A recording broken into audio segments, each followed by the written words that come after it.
నేను మీ Koratipati Prem Kumar, Madiga Mahasena founder president.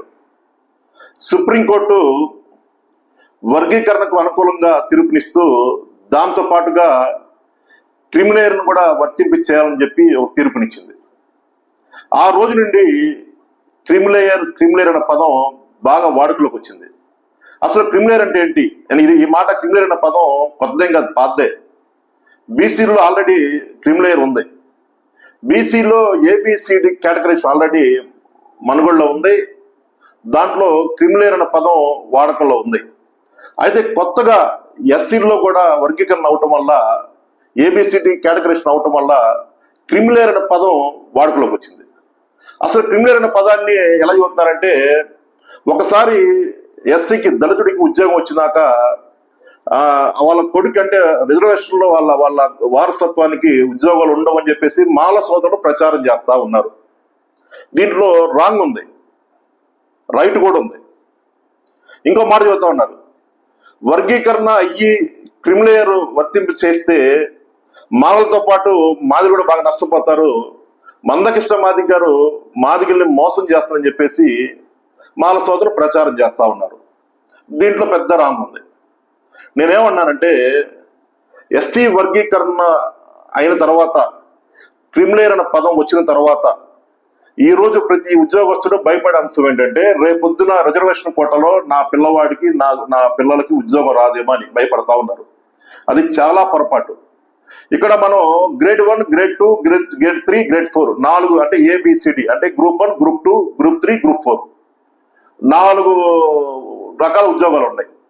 ఇప్పుడు suppose group 1 IAS, IPS, IRS, IFS అట్లా ఉంటాయి. గ్రూప్ 2 ఎంఆర్ఓ, ఆర్డీఓ అట్లా ఉంటాయి. గ్రూప్ 3 వచ్చేసరికి అనేక ఉద్యోగాలు ఉంటాయి. గ్రూప్ 4 వచ్చేసరికి అటెండర్లు అనే ఉద్యోగాలు ఉంటాయి. ఇప్పుడు నేనేమన్నానంటే, గ్రూప్ 4 ఉద్యోగం డైరెక్ట్ గా శాలరీ ఎంత ఉంటుంది? వాళ్ళకి 20,000 ఉంటుంది. అంటే సంవత్సరం ఆదాయం ఎంత ఉంటుంది వాళ్ళకి అంటే లెక్కేసుకోండి. 20,000, 25,000 ఉంటే సంవత్సరం ఆదాయము 4 lakhs ఉంటుంది. ఆ పైన గ్రూప్ 3 వచ్చేసరికి వాళ్ళకి స్టార్టింగ్ శాలరీ ఎంత ఉంటుంది? 25 నుంచి 30 ఉంటుంది. అంటే వాళ్ళకి సంవత్సరానికి ఎంత ఉంటుంది? ఒక 4 లక్షలు, 4.5 లక్షలు ఉంటుంది. ఆ తర్వాత గ్రూప్ 2 ఉండేసరికి వాళ్ళకి కొంచెం శాలరీ ఎక్కువ ఉంటుంది. ఆ పైన ఐఏఎస్, ఐపీఎస్ వాళ్ళకి ఇంకొంచెం పెద్ద శాలరీ ఉంటుంది. ఇక్కడ సుప్రీంకోర్టు తీర్పులో అంటే క్రిమిలేయర్ లో ఏం పొందుపరిచిందంటే, 8 లక్షలు సంవత్సరానికి పర్ యానం, అంటే సంవత్సరానికి 8 లక్షలు ఎవరికైతే ఆదాయం ఉందో ఆదాయం ఉన్న ఉద్యోగస్తుల పిల్లలకి రిజర్వేషన్ వర్తింపదు అని ఇచ్చింది.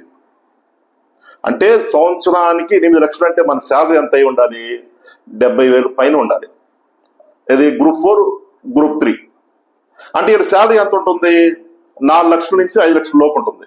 అంటే వీళ్ళకి క్రిమిలేయర్ అంటే నాన్ సిఎల్ అంటే నాన్ క్రిమినల్ కింద వస్తారు వీళ్ళకి. అంటే వీళ్ళ పిల్లలకి రిజర్వేషన్ వర్తిస్తుంది.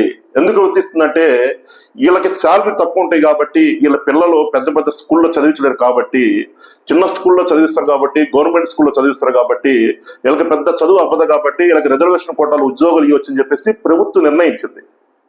అయితే గ్రూప్ 2, గ్రూప్ 1 ఉన్నారు కదా, వాళ్ళకి ఏంటంటే ఎక్కువ ఆదాయం ఉంది కాబట్టి, సంవత్సరానికి 8 లక్షల పైన శాలరీ ఉంది కాబట్టి, వాళ్ళ పిల్లల్ని పెద్ద పెద్ద స్కూల్లో చదివిస్తారు కాబట్టి, వాళ్ళు ఎక్కువ మేధస్తూ ఉంటారు కాబట్టి వాళ్ళకి జనరల్ కోటాలు ఉద్యోగాలు ఇవ్వని చెప్పేసి ప్రభుత్వం నిర్ణయించింది.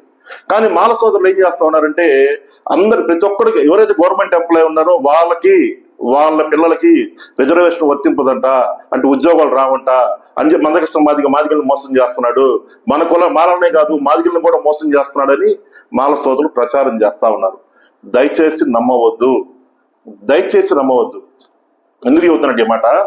8 లక్షల శాలరీ, 8 లక్షల సంవత్సరానికి ఆదాయం ఉండాలి. గ్రూప్ 4, గ్రూప్ 3 ఉంటుందా? ఉండదు. సరే, స్టార్టింగ్ శాలరీ 20,000 ఉంది, 25,000 ఉంది. రిటైర్డ్ అయ్యే టయానికి 8 లక్షలు పోయింది అనుకో, రిటైర్డ్ అయినాక వాళ్ళ శాలరీ ఎంత అవుతుంది? సగానికి అంటే ఫిక్షన్ కింద 40,000 వస్తుంది. అంటే సంవత్సరానికి 8 లక్షలు తీసుకున్న అతను రిటైర్డ్ అయినాక ఫిక్షన్ కింద రిటైర్డ్ అయినాక ఎంత వస్తుంది అతను అంటే సంవత్సరానికి 4 లక్షలు, 3.5 లక్షలు వస్తుంది. అంటే సగానికి పడిపోతుంది కదా. అప్పుడు అంటే 8 లక్షలు అయింది కదా, మరి నా పిల్లలకు ఉద్యోగం రాదంటే నువ్వు రిటైర్డ్ అయ్యావుగా, అంటే నీ ఆదాయం తగ్గింది కదా. అర్థం చేసుకోండి దయచేసి. 8 లక్షలు శాలరీతో సంవత్సరానికి రిటైర్డ్ అయినాక పెన్షన్ కింద నువ్వు సంవత్సరానికి 4 లక్షల కిందకు వచ్చి కుదించబడ్డావు కాబట్టి నీ పిల్లవాడికి రేపొద్దున ఉద్యోగం రావడానికి అవకాశం ఉంది రిజర్వేషన్ లో. అది గుర్తుపెట్టుకోండి. ఎవరికైతే సంవత్సర ఆదాయం 8 లక్షలు పైగా ఉంటుందో వాళ్ళ పిల్లలకే రిజర్వేషన్ వర్తింపదు అని చెప్పేసి సుప్రీంకోర్టులో కానీ ప్రభుత్వాలు తీర్పునిచ్చినాయి. దీన్ని కావాలని కుట్ర చేస్తా ఉన్నారు మాల సోదరులు. దయచేసి నమ్మద్దు. ఎందుకు కుట్ర చేస్తారని చూద్దాం. వాళ్ళకి వర్గీకరణ అయితే ఇష్టమే, వర్గీకరణ అయితే ఇష్టమే. ఏమైందంటే మనకు రావాలి ఉద్యోగాల్లో ఒక 52% మనకు వస్తే 48 వాళ్ళకి పోతుంది అని చెప్పేసి ఆలోచన వాళ్ళకి బాగా ఉంది. వాళ్ళ మనసులో ఏది పడిందంటే క్రిమిలేయర్ అనే పదం పడింది. ఎందుకంటే వాళ్ళు ఎక్కువ గ్రూప్ 1 గ్రూప్ 2 ఉద్యోగస్తులు ఎక్కువ ఉన్నారు. మన మన మన పిల్లలు మన మన మాదిగిల్లో ఎక్కువగా గ్రూప్ 3 గ్రూప్ 4 ఉన్నారు. అంటే సంవత్సరాది 8 లక్షలు చాలా తక్కువ మందికి ఉంది. అంటే ఒక 5% ఎంత ఉంటుంది, వీళ్ళకి దాదాపుగా 50% ఉంటుంది వాళ్ళకి. అందువల్ల వీళ్ళు ఏం చేస్తారంటే మాదిగ సోదరుల్ని వాళ్ళని రెచ్చగొట్టి మందకృష్ణ మాదిగ మీద పంపించేసి వర్గీకరణకు మేము వ్యతిరేకం అని చెప్పించేసి వర్గీకరణ ఆపాలని చెప్పి ప్రయత్నం చేస్తా ఉన్నారు. ఎవరు వాళ్ళ బుట్టలో పడొద్దు, దయచేసి చెబుతా ఉన్నా. మీకు అర్థమైంది కదా. దయచేసి 8 లక్షల శాలరీ ఎవరికైతే సంవత్సర ఆదాయం ఉంటుందో వాళ్ళకి రిజర్వేషన్, వాళ్ళ పిల్లలకి రిజర్వేషన్ వర్తింపదు. సరే, చాలా మంది అనుకుంటారు, సరే నేను ఉద్యోగస్తుని కాబట్టి రేపొద్దున నా పిల్లవాడు ఉద్యోగం పెట్టుకున్నాడు, రేపొద్దున వాడికి ఉద్యోగం అప్లై చేసుకోవాలంటే ఏ విధంగా వెళ్ళాలి, క్రిమిలేయర్ నాన్ క్రిమిలేయర్ ఎట్లా తెలిసిద్దని చెప్పేసి మీరు అనుకుంటే దాన్ని కూడా మీకు చిన్న ఆలోచన చెబుతాను. మీరు ఎంఆర్ఓ ఆఫీస్కి వెళ్ళాలి.